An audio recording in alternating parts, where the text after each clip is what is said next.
बोले श्री कृष्ण भगवान की जय। श्री मद्भागवत गीता। श्रीमद् भागवत गीता मोक्ष का वह द्वार है जिसे खोलना अत्यंत आवश्यक है। इसीलिए श्रीमद् भागवत गीता श्री कृष्ण की साक्षात वाणी है।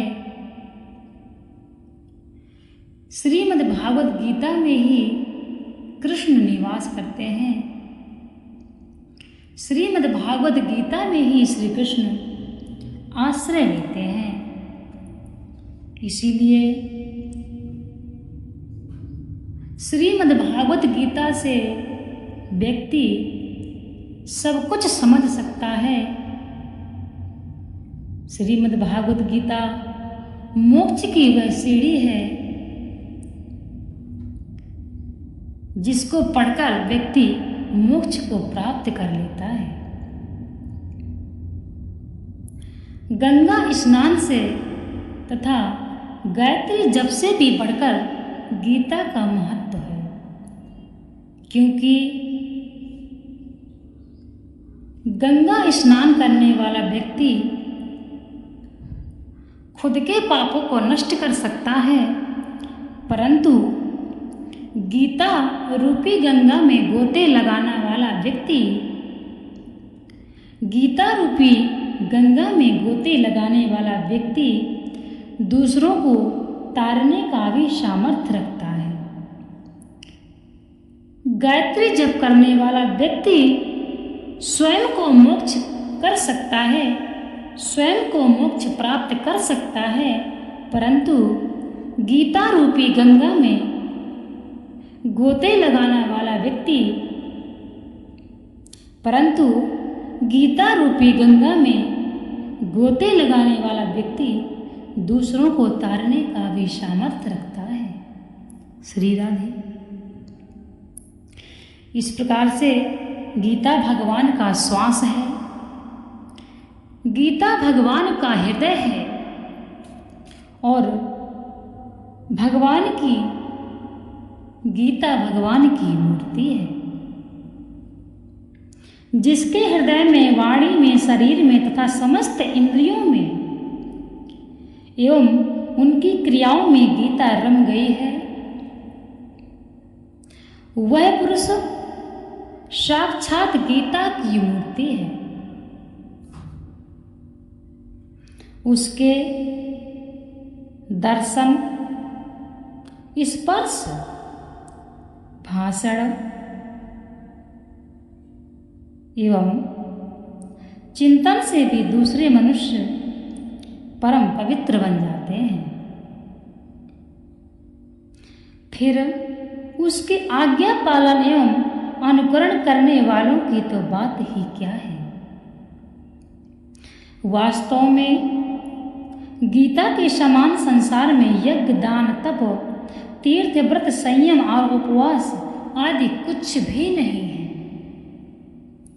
गीता साक्षात भगवान श्री कृष्ण के मुखारविंद से निकली हुई वाणी है। इसके संकलनकर्ता श्री व्यास जी कहते हैं, भगवान श्री कृष्ण ने अपने उपदेश का कितना ही अंश तो पद्यों में ही कहा था, जिसे व्यास जी ने ज्यों का त्यों रख दिया। कुछ अंश तो उन्होंने गद्य में कहा तथा उसे व्यास जी ने स्वयं श्लोकबद्ध कर लिया। साथ ही अर्जुन, संजय एवं धृतराष्ट्र के वचनों को अपनी भाषा में श्लोकबद्ध कर लिया और इस 700 श्लोकों के पूरे ग्रंथ को 18 अध्यायों में विभक्त करके महाभारत के अंदर मिला लिया, जो आज हमें इस रूप में उपलब्ध है। सभी इसको समझ सकते हैं, सभी इसको पढ़ सकते हैं। इसलिए बोलिए श्री वेद व्यास जी महाराज की जय। गीता का तात्पर्य गीता ज्ञान का अथाह समुद्र है। गीता का ज्ञान कोई पूर्ण कभी नहीं कर सकता। इसके अंदर ज्ञान का अनंत भंडार भरा पड़ा है। इसका तत्व समझाने में बड़े बड़े दिग्विजयी विद्वान एवं तत्वलोचक महात्माओं की वाणी भी कुंठित हो जाती है, क्योंकि इसका पूर्ण रहस्य भगवान श्री कृष्ण ही जानते हैं। उनके बाद कहीं इसके संकलनकर्ता व्यास जी और श्रोता अर्जुन का नंबर आता है। इसी अगाध रहस्यमय गीता का आशय और महत्व समझना मेरे जैसे मनुष्य के लिए तो ठीक वैसा ही है जैसा एक साधारण पक्षी का अनंत आकाश का पता लगाने के लिए प्रयत्न करना।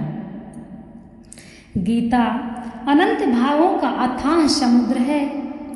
रत्नाकर में गहरा गोता लगाने पर जैसे रत्नों की प्राप्ति होती है, वैसे ही इस गीता सागर में गहरी डुबकी लगाने से जिज्ञासुओं को नित्य नूतन विलक्षण भाव रत्न राशि की उपलब्धि होती है।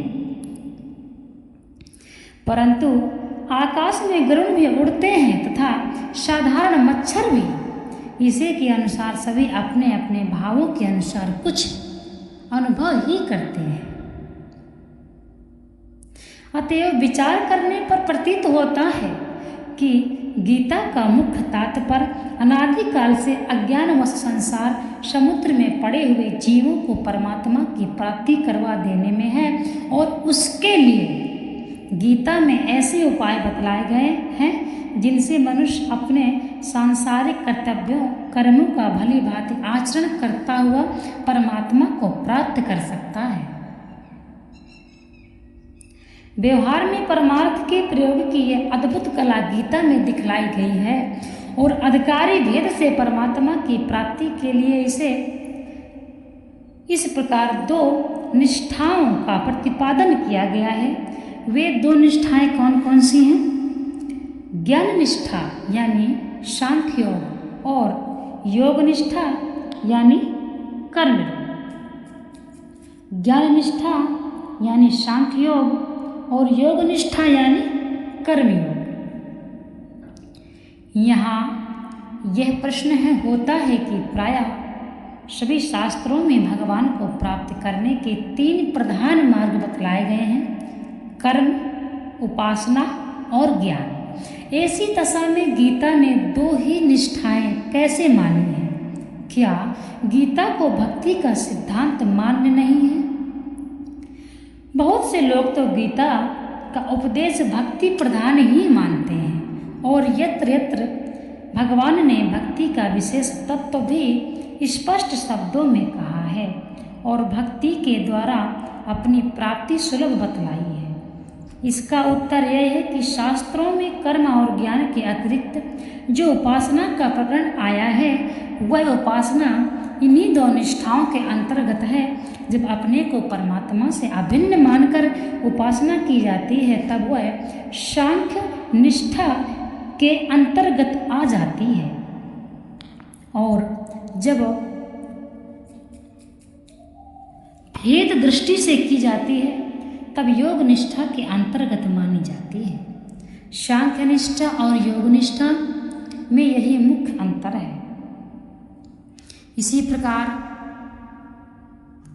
13वें अध्याय के 24वें श्लोक में केवल ध्यान के द्वारा परमात्मा की प्राप्ति बतलाई गई है, परंतु वहाँ भी यही बात समझनी चाहिए कि जो ध्यान अभेद दृष्टि से किया जाता है, वह सांख्य निष्ठा के अंतर्गत, और भेद दृष्टि से किया जाता है वह योग निष्ठा के अंतर्गत है। गीता ने भक्ति को भगवत प्राप्ति का प्रधान साधन माना है। लोगों की यह मान्यता भी ठीक ही है। गीता ने भक्ति को बहुत ऊंचा स्थान दिया है, और स्थान स्थान पर अर्जुन को भक्त बनने की आज्ञा भी दी।